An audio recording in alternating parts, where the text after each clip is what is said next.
Hi everyone, I'm Ian, the Associate Principal at Page Executive. Today we have a special guest, Oz, the newly appointed CEO of Rajhi Bank, who was also the ex-CEO of HSBC Amana Malaysia. Now Oz, give us a sense of the kind of person you are, what motivates you and what fears do you have? If I told you what type of person I am, it would be very different to what other people think. But I like to think I'm the type of person that continually believes in the ability for humankind to progress. Actually, that's really at the core of me as a person. The things that really motivates me is just making progress, and the type of progress that has a really positive impact to societies that we're all in.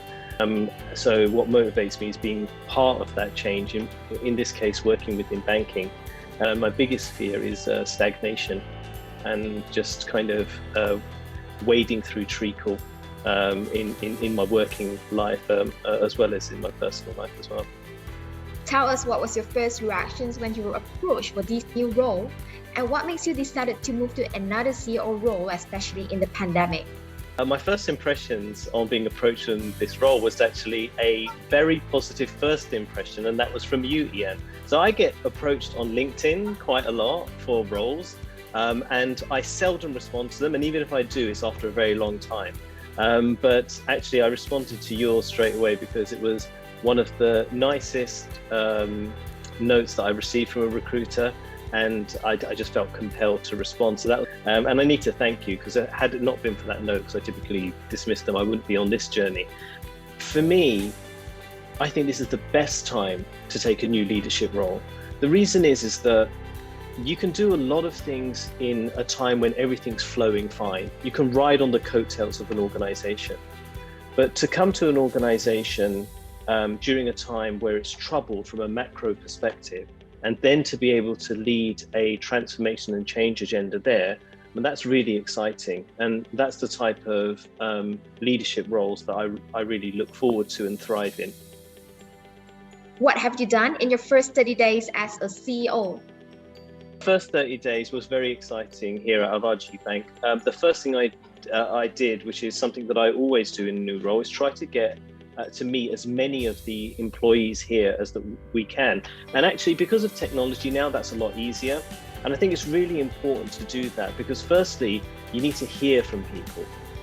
But secondly, you need to tell them that some things are going to happen, but they may not happen straight away, but we're working hard at it. And the last thing is that you need to bring people along with the journey that you're going to be taking. And typically when there is a new CEO, you do take the organization in a different direction. And change is challenging for all of us in professional and personal life. I think it's really important in the first 30 days to meet as many of them face to face as possible. Lastly, how do you see our Rajhi changing in 2 years' time, and how do you see yourself creating that change? Very clear for me. Rajhi Bank will be an award-winning bank in Malaysia. And in order to make that happen, the best thing that I can do is set out, firstly, a very ambitious agenda, or as I like to call it, our greatest imaginable challenge. The second thing is to bring people along in that journey, which I just mentioned earlier, but I want to take a quote from Alfred P. Sloan. I paraphrase, he roughly said, "We pay people for their hands, but imagine what will happen if we unlock their minds."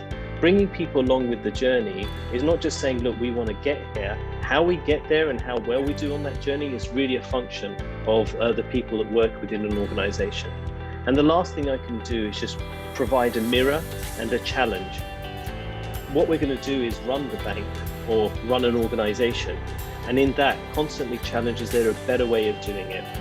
And also, along with running that organization, we need to face the challenges the sector and the industry is facing, particularly around technology, and provide an exciting agenda and a challenge process to make sure that we're always relevant in that space. And that's what I hope to do over the next 2 years as we seek awards in the space. Good luck with that, Oz, and thank you so much for sharing with us today.